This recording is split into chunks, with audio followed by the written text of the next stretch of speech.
అని చెప్పి నేను భావిస్తున్నాను. ఎస్ ఎస్ రాజ్ కుమార్ చెప్పండి. రాజ్ కుమార్ యా సో మీరు అడిగిన దానికి ఒక క్లారిటీ ఏంటంటే ఎందుకు సో చాలా హోటల్స్లో రెస్టారెంట్స్లో దాడులు చేస్తున్నారు. ఈ దాడులు చేసిన తర్వాత యాక్చువల్లీ కొంత ప్రాసెస్లో కొంత ఏమవుతుందంటే వీళ్ళు దాడులు చేసేటప్పుడు షాంపిల్ కరెక్ట్గా తీసుకోవాలి. ఎవరైతే ఆఫీసర్స్ ఉన్నారో వాళ్ళు ఎగ్జాక్ట్లీ షాంపిల్ సేకరించాలి. దానికి ఒక పద్ధతి ఉంటుంది, ఆ ప్రాసెస్ ఉంటుంది, ఆ ప్రొసీజర్ ఉంటుంది. దాన్ని ల్యాబ్కి పంపిస్తారు. ల్యాబ్కి పంపించిన తర్వాత అక్కడ చెక్ చేసే వాళ్ళు కూడా దాన్ని కూడా ప్రొసీజర్ ఫాలో కావాలి, దాని ప్రోటోకాల్ ఉంటుంది. సో ఒకవేళ లేట్ అయినా కూడా ఇక్కడి నుంచి ఆ ల్యాబ్కి వెళ్ళడానికి లేట్ అయినా, సరిగా శాంపిల్ తీసుకోకపోయినా, ఒకవేళ రిజల్ట్ విషయంలో కాస్త లేట్ అయినా, ఎందుకంటే ఎగ్జాంపుల్ ఫ్రైడే తీసుకున్నారు లేదా సాటర్డే తీసుకున్నారు, ల్యాబులు శనివారం ఆదివారం సెలవు ఉంటుంది. సో సోమవారం అతను వస్తారు ల్యాబ్కి సంబంధించి, ఎగ్జాంపుల్ చెప్తున్నా. సో ఈలోపు ఏమవుతుందంటే రిపోర్ట్ తారుమారు అవుతుంది. అంటే ఇక్కడ ప్రత్యక్షంగా ఒక ఆఫీసరు దాడులు చేసినప్పుడు, తనిఖీలు చేసినప్పుడు అక్కడ ఎలుకలు, బొద్దింకలు, లేకపోతే ఇంకా రకరకాలుగా ఫిజికల్గా కనబడతాయి. కానీ ల్యాబ్కి వచ్చేసరికి, ఎందుకంటే కోర్టు ఎవిడెన్స్ ఏం చూస్తుంది, ల్యాబ్ రిపోర్ట్ చూస్తుంది. సో టెక్నికల్ ఎవిడెన్స్ ఏదైతే ఉందో ఆన్ డాక్యుమెంట్ చూస్తుంది. ఈ ఆన్ డాక్యుమెంట్ అంటే మనం కొంతమందితో మాట్లాడాం, రిటైర్డ్ ఆఫీసర్స్ కావచ్చు, ప్రస్తుతం ఉన్న వాళ్ళు కావచ్చు, కొంతమందితో మాట్లాడినప్పుడు మనకి ఈ విషయాలు చెప్పారు ఆఫీసర్స్. సో ఇక్కడ తీసుకున్న శాంపిల్ నుంచి ల్యాబ్కి వెళ్ళేసరికి, ల్యాబ్ నుంచి ఆన్ డాక్యుమెంట్కి వచ్చేసరికి ఇక్కడ దాదాపు ఒక 50 to 70% వేరియేషన్ వస్తుంది. సో ఒకవేళ దాంట్లో ఇంత మోతాదులో ఉంటేనే వాళ్ళకు శిక్ష పడాలి, లేదా ఇంత మోతాదులో ఉంటేనే వాళ్ళకు జరిమానా పడాలి. ఏమవుతుందంటే ఇక్కడ 70% ప్రాబ్లం ఉందని ఆఫీసర్ గుర్తించాడు, కానీ ల్యాబ్ టెస్ట్కి వచ్చేసరికి ఆన్ డాక్యుమెంట్ వచ్చేసరికి 30% ఉంది. సో 30%కు యాజ్ పర్ ప్రోటోకాల్ ప్రకారం, సిస్టమ్ ప్రకారం వాళ్ళకు కేవలం చిన్న జరిమానానో లేకపోతే నోటీస్ ఇచ్చి వదిలిపెట్టడము, మళ్ళీ ఒకసారి జాగ్రత్తగా రీచెకింగ్ చేయడం, అంతేగాని వాళ్ళకు శిక్షలు పడవు. సో ఇక్కడ ఈ టెక్నికల్ ప్రాబ్లం వస్తున్నట్టుగా కొంతమంది ఆఫీసర్లు మనకు ఆఫ్ ది రికార్డ్ చెప్పిన పరిస్థితి. సో ఈ నేపథ్యంలో మీరు అన్నట్టుగా చాలా హోటల్స్ మీద దాడులు చేసి ఆ తర్వాత ఎందుకు వదిలిపెడుతున్నారంటే కారణం ఇది. ఇక రెండోది మనం ముందనుకున్నాం, ఒత్తిళ్ళు, రాజకీయ ప్రెజర్స్ కావచ్చు, ఇంకా రకరకాల అవినీతి ఆరోపణలు. ఇప్పుడు ఏసీబీ మనం ఉదయం మాట్లాడుకున్నాం, ఏసీ పథకాలు రోజుకొకరిని దొరుకుతున్నారు. మరి ఇలా డబ్బులు తీసుకుంటే దొరకకపోతే ఏం చేస్తారు? ఇలా డబ్బులు తీసుకొని, లంచాలు తీసుకొని ఒకవైపు వదిలిపెడతా ఉంటే ఇక వాళ్ళు మళ్ళీ ఇంతకుముందు సత్యనారాయణ సార్ డాక్టర్ గారు చెప్పినట్టుగా పేరు మారుస్తారు. ఎక్స్ అనే ఒక హోటల్ నుంచి వైకు మారుతారు. సో కొత్త ఫసాయి లైసెన్స్ వస్తుంది. టెక్నికల్గా వాళ్ళు ఏం చేయలేరు, అది బంద్ అయిపోయింది. అదే జమాని ఉంటాడు, కానీ పేరు మారుతుంది, లొకేషన్ మారుతుంది, లేకపోతే ఇంకేదో కొంచెం పక్కన పెట్టిపోతాడు. సో చట్టంలో ఉన్న కొన్ని వాళ్ళకున్న అనుకూలంగా కొన్ని లొసుగులు కావచ్చు, లేకపోతే వాళ్ళ అనుకూలమైన సెక్షన్స్ కావచ్చు, ఆ యొక్క నియమ నిబంధనలకు వాళ్ళకు అనుకూలంగా మార్చుకోవడానికి కొంతమంది యజమానులు హుషారుగా ఉంటే వాళ్ళకు సహకరించడానికి అధికార యంత్రాంగం కొంతమంది ఎప్పటికీ రెడీగా ఉంటారు. సార్ మీరు ఇలా పెట్టండి, ఇలా పెడితే మేము పర్మిషన్ ఇస్తాం, అది క్లోజ్ చేయండి, మళ్ళీ కొత్త బోర్డు పెట్టండి, సర్వే నెంబర్ మార్చండి, ఫ్లాట్ నెంబర్ మార్చండి, ఏరియా మార్చినట్టు చూపించండి, ఓనర్ పేరు మార్చండి, ఫసైల్ నంబర్ లైసెన్స్ కూడా మారిపోతుంది. ఇవాళ ఫసైల్ లైసెన్స్ రవిచంద్ర 100 రూపాయలు కొడితే మీకు కూడా వస్తుంది.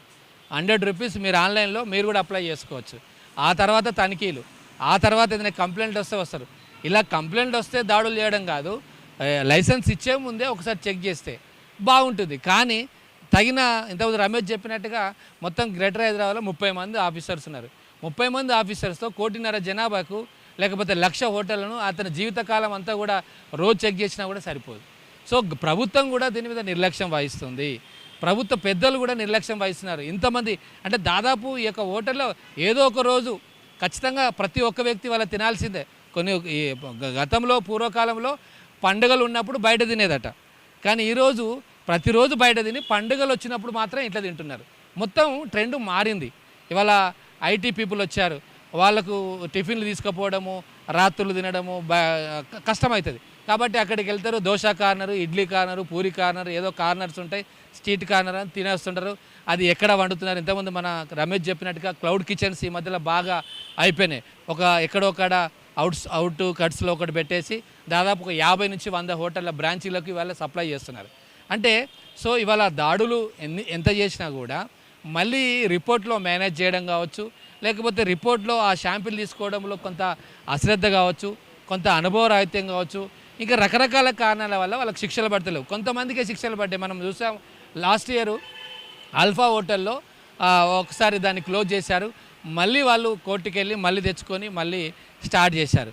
అంటే కొన్నిటికి మాత్రమే శిక్షలు పడుతున్నాయి. ముఖ్యంగా శిక్షలు పడ్డాయని కూడా అధికారులను అడ్డుకున్నందుకే 80% శిక్షలు పడ్డాయి. జరిమానాలు కూడా అంతే. ఫుడ్ సేఫ్టీ అధికారులు పోయినప్పుడు కొంతమంది హోటల్ యాజమాన్యం వారిని అడ్డుకున్న పరిస్థితులలో వాళ్ళ మీద శిక్షలు పడ్డాయి. కానీ అక్కడ ప్రాబ్లం ఉందని శిక్షలు పడ్డాయి చాలా తక్కువ. అదేవిధంగా పెనాల్టీస్ పడ్డాయి.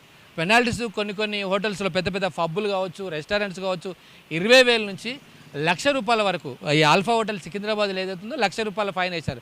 ₹1,00,000 వాళ్ళకే పెద్ద లెక్క కాదు. వాళ్ళ బిజినెస్ రోజుకు ఒక 10 లక్షల బిజినెస్ ఉంటుంది.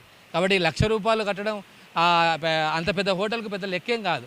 సో జరిమానాలు కూడా కడతారు, మళ్ళీ రీఓపెన్ చేసుకుంటారు. సో జరిమానాలను విధించి చేతులు దులుపుకోవడం కాదు, దానికి శాశ్వత పరిష్కారం ఏంటి? ఎందుకంటే ఇవాళ నాకు ఒక న్యూస్ వచ్చింది. ఒక 50 ఏళ్ళ వ్యక్తి, అతనికి ఎలాంటి ప్రాబ్లం లేదు, సడన్గా అతనికి జాయిండీస్ వచ్చింది. సడన్గా జాయిండీస్ వచ్చి వితిన్ ద 1 వీక్ కూడా కాలేదు, 5 డేస్లోనే అతను నిన్న మరణించాడు. సో ఏంటి అంటే జాయిండీస్. ఈ జాయిండీస్ ఇంతకు డాక్టర్ గారు చెప్పారు, మీరు అడిగారు, ఈ యొక్క కలుషితమైన వాటర్ కావచ్చు, కలుషితమైన ఫుడ్ కావచ్చు, ఇవి తినడం వల్లనే మోస్ట్లీ ఎక్కువగా జాయిండీస్ వచ్చే అవకాశాలు ఎక్కువ ఉన్నాయి. సో ప్రాణాలే పోతున్నాయి ఇవాళ. అంటే ఇటు ప్రభుత్వము పెద్దలు పట్టించుకోరు, అధికారులు పెద్దగా పట్టించుకోరు, స్టాఫ్ అంతా లేదు. సో ఒకవేళ జరిమానా వేసినా కూడా వాళ్ళు చాలా పెద్ద లెవెల్లో ఉంటారు. 1,00,000 కాదు, 2 లక్షలు కాదు, అవసరం అంటే 10 లక్షలు కడతారు, కోర్టుకు వెళ్తారు, మళ్ళీ తిరిగి లైసెన్స్ రీఓపెనింగ్ కోసం పెట్టుకుంటారు. అంటే ఇదొక మాఫియా లాగా నడుస్తూ ఉంది. మనం చూసాం ఇంతకుముందు చెప్పినా కదా, 25,000 మాత్రమే FSSAI లైసెన్స్ ఉంటే అందులో కేవలం 2% మాత్రమే హైజెనిక్ కిచెన్లు ఉన్నాయి. 2% అంటే ఎంత?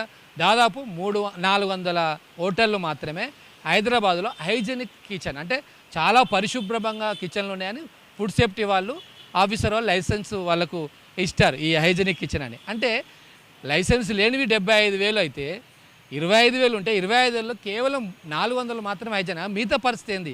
అక్కడ తిన్న వాళ్ళ ప్రజల ఆరోగ్య పరిస్థితి ఏంది? డాక్టర్లు ఆల్రెడీ చెప్తున్నారు, బయట తినేటప్పుడు చాలా జాగ్రత్తగా మీరు పరిశుభ్రమైన తినాలంటే ఎక్కడ తింటే వాళ్ళ స్కూల్ దగ్గరనే పానీపూర్లు బండిలు పెడుతున్నారు. పరిస్థితి చైనీస్ ఫుడ్ వచ్చింది.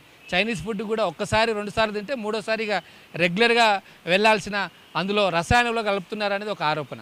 సో ఇక్కడ ఇలా పట్టుకోవడము, మళ్ళీ వదిలిపెట్టడము, మళ్ళీ రీఓపెనింగ్ చేయడము, డాక్టర్ గారు అన్నట్టుగా ఇంకో కొత్త బోర్డు తీసుకొస్తారు, తెలియదు కదా ఎవరికి. సో ఇలా కొన్ని లొసుగులను, తర్వాత కొంతమంది అధికారులు సహకరించడం వల్ల బ్యాక్గ్రౌండ్లో, ఆ తర్వాత కొంతమంది పెద్దలు రాజకీయ ఒత్తిళ్ల కారణం వల్ల ఇవాళ ప్రజా ఆరోగ్యం గాలికి వదిలేసినట్టుగా అవుతుంది. ఇవాళ హాస్పిటల్ చూస్తే ఎక్కడికి వెళ్ళినా గ్యాస్ట్రిక్ ప్రాబ్లమ్స్, లివర్ ప్రాబ్లము, తర్వాత కిడ్నీ ప్రాబ్లం, ఇవంతా 70-80% మేజర్ కారణం మనం తీసుకునే ఫుడ్డే, మనం తీసుకునే వాటరే.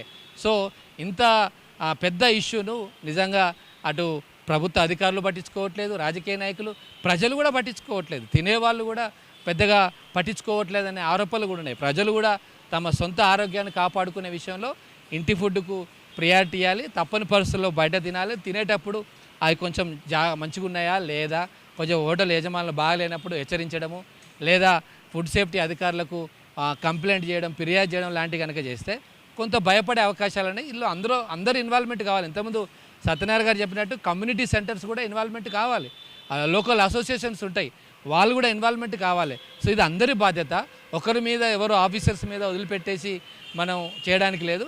అందులో భాగంగానే 9+ న్యూస్ మనము ఈ యొక్క ప్రోగ్రామ్ చేస్తున్నాం. రవిచంద్ర, రమేష్ చెప్పండి, అంటే ఇప్పుడు సిటీ మొత్తంలో కూడా